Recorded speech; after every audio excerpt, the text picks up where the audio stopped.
სადარაჯოს რაიონის სოფელ ლამბალოს, იორმუღალოს, დუზარამასა და თულარის მოსახლეობა დასხვისებული მიწების სოფლისთვის დაბრუნებას ითხოვს. ამასთან დაკავშირებით ადგილობრივებმა სოფლის ტერიტორიულ ორგანოსთან დღეს აქცია გამართეს.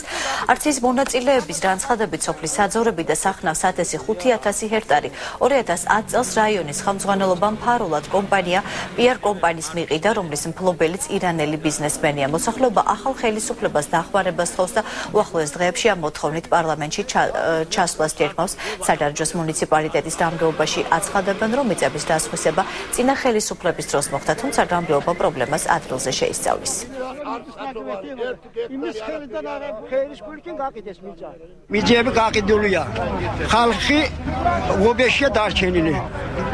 ავტომატით იქადგა. აი, ერთი ცხენიანი არ უშვებს, რომ იქ გადავიდეს, ან უდაბნოში გავიდეს, ან გარდაბანში გავიდეს, ან რუსთავში გავიდეს. იქიდან რაც გზები მოდიოდა ადრე, ჩვენ ძველი საბეჭის დრო.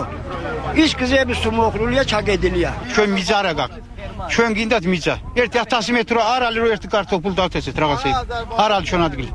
მარტო სახლები არ მალგი და სახლები გააყიდენ და ჩვენ დარჩევთ ისე.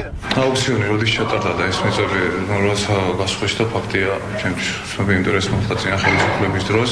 უნდა გადაიხედოს მთელი სამართლებრივი კუთხე ამ მიწის ნაკვეთების გასხვისების. ჩემი აზრი ამასთან დაკავშირებით არის ეს.